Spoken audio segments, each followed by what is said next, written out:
There had to be a king and queen, of course. The king was a terrible old man who wore six-shooters and spurs and shouted in such a tremendous voice that the rattlers on the prairie would run into their holes under the prickly pear. Before there was a royal family, they called the man Whispering Ben. When he came to own 50,000 acres of land and more cattle than he could count, they called him O'Donnell, the Cattle King. The queen had been a Mexican girl from Laredo. She made a good, mild Colorado wife, and even succeeded in teaching Ben to modify his voice sufficiently while in the house to keep the dishes from being broken. When Ben got to be king, she would sit on the gallery of Espinosa Ranch and weave rush mats. When wealth became so irresistible and oppressive that upholstered chairs and a centre table were brought down from San Antone in the wagons, she bowed her smooth, dark head and shared the fate of the day. To avoid lese majesty, you have been presented first to the king and queen. They did not enter the story which might be called the Chronicle of the Princess, the Happy Thought, and the Lion that bungled his job. Josefa O'Donnell was the surviving daughter, the princess. From her mother she inherited warmth of nature and a dusky, semi-tropic beauty. From Ben O'Donnell, the royal, she acquired a store of intrepidity, common sense, and the faculty of ruling. The combination was one worth going miles to see. Josefa, while riding her pony at a gallop, could put 5 out of 6 bullets through a tomato can, swinging at the end of a string. She could play for hours with the white kitten she owned, dressing it in all manner of absurd clothes. Drawing a pencil, she could tell you out of her head what 1,545 two-year-olds would bring on the hoof at $8.50 per head. Roughly speaking, the Espinosa Ranch is 40 miles long and 30 broad, but mostly leased land. Josefa, on her pony, had prospected over every mile of it. Every cowpuncher on the range knew her by sight and was a loyal vassal. Ripley Givens, foreman of one of the Espinosa outfits, saw her one day and made up his mind to form a royal matrimonial alliance. Presumptuous? No. In those days, in the Nueces County, a man was a man. And, after all, the title of Cattle King does not presuppose blood royalty. Often it only signifies that its owner wears the crown in token of his magnificent qualities in the art of cattle stealing. One day, Ripley Givens rode over to the Double Elm Ranch to inquire about a bunch of strayed yearlings. He was late in setting out on his return trip, and it was sundown when he struck the White Horse Crossing of the Nueces. From there to his own camp it was 16 miles. To the Espinosa Ranch it was 12. Givens was tired. He decided to pass the night at the crossing. There was a fine waterhole in the riverbed. The banks were thickly covered with great trees, undergrown with brush. Back from the waterhole 50 yards was a stretch of curly mesquite grass, supper for his horse, and bed for himself.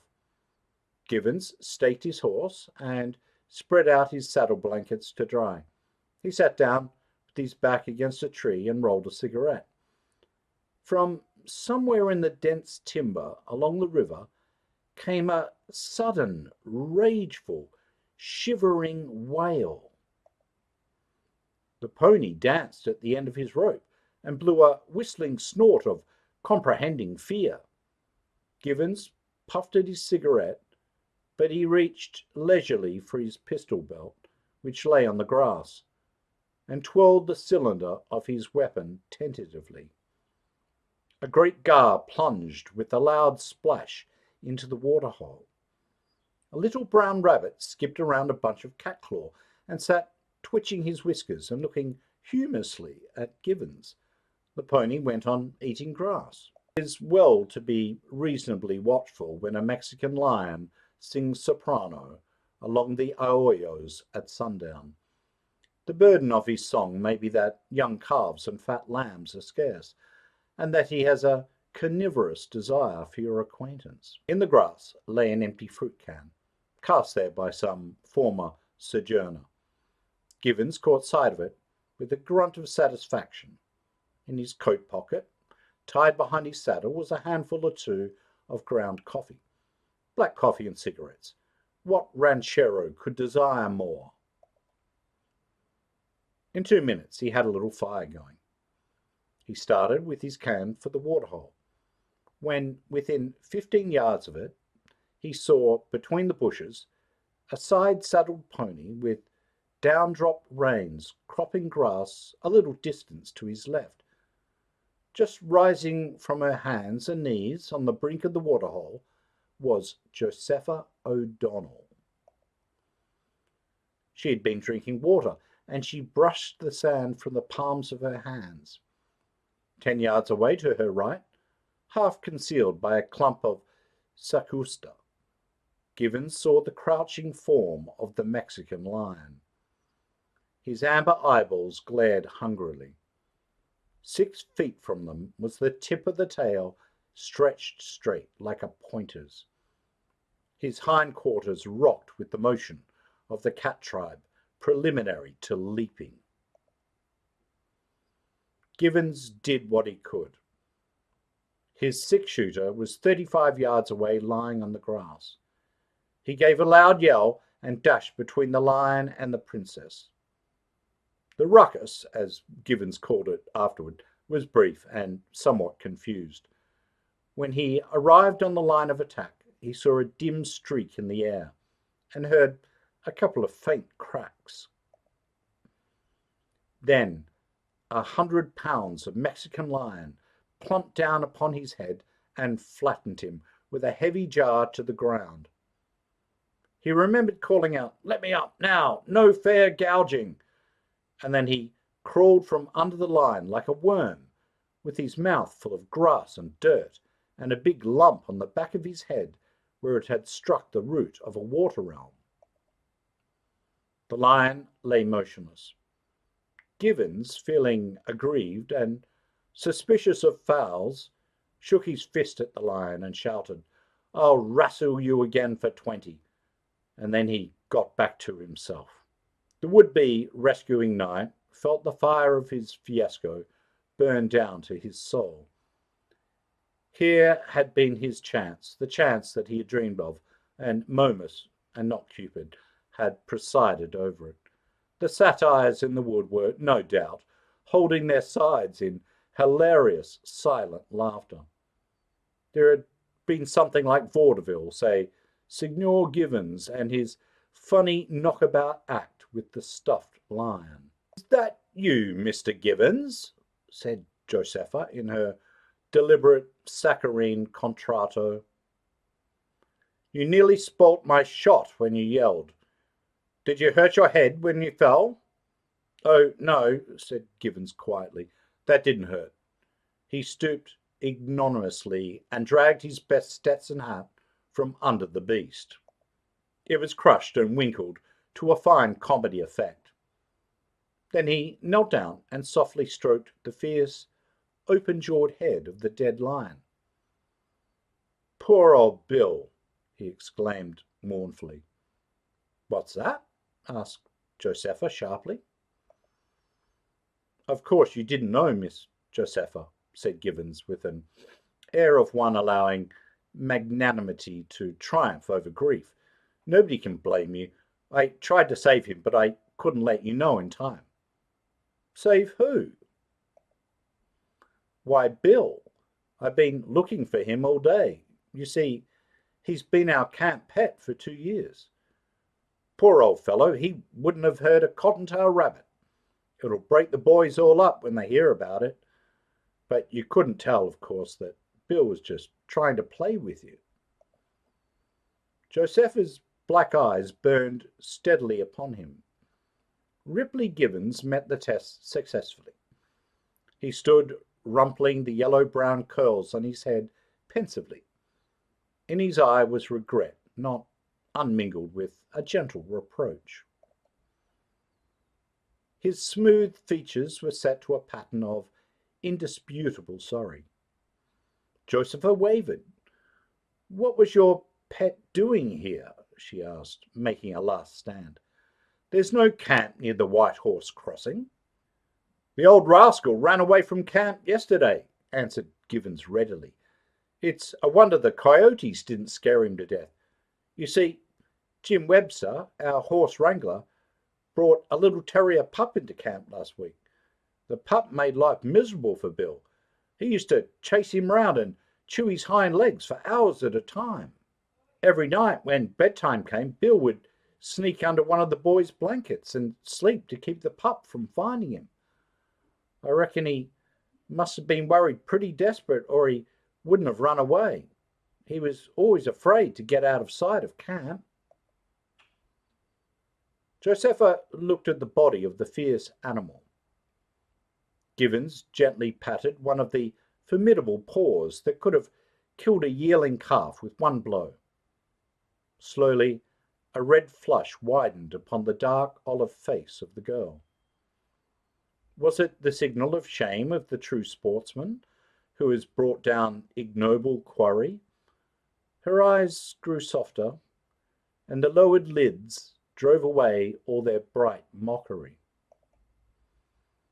"I'm very sorry," she said humbly, "but he looked so big and jumped so high that—" "Poor old Bill was hungry," interrupted Givens in quick defence of the deceased. "He always made him jump for his supper in camp. He would lie down and roll over for a piece of meat. When he saw you, he thought he was going to get something to eat from you." Suddenly, Josefa's eyes opened wide. "I might have shot you," she exclaimed. "You ran right in between. You risked your life to save your pet. That was fine, Mr. Givens. I like a man who is kind to animals." Yes, there was even admiration in her gaze now. After all, there was a hero rising out of the ruins of the anticlimax. The look on Givens' face would have secured him a high position in the SPCA. "I always loved 'em," said he. "Horses, dogs, Mexican lions, cows, alligators." "I hate alligators," instantly demurred Josefa. "Crawly, muddy things." "Did I say alligators?" said Givens. "I meant antelopes, of course." Josefa's conscience drove her to make further amends. She held out her hand penitently. There was a bright, unshed drop in each of her eyes. "Please forgive me, Mr. Givens, won't you? I'm only a girl, you know, and I was frightened at first. I'm very, very sorry I shot Bill. You don't know how ashamed I feel. I wouldn't have done it for anything." Givens took the proffered hand. He held it for a time while he allowed the generosity of his nature to overcome his grief at the loss of Bill. At last it was clear that he had forgiven her. "Please don't speak of it any more, Miss Josefa. 'Twas enough to frighten any young lady, the way Bill looked. I'll explain it all right to the boys." "Are you really sure you don't hate me?" Josefa came closer to him impulsively. Her eyes were sweet, oh, sweet and pleading with gracious penitence. "I would hate anyone who would kill my kitten. And how daring and kind of you to risk being shot when you tried to save him. How very few men would have done that." Victory wrested from defeat.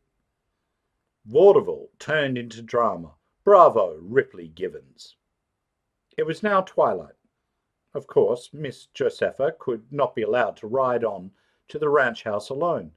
Givens resaddled his pony, in spite of that animal's reproachful glances, and rode with her.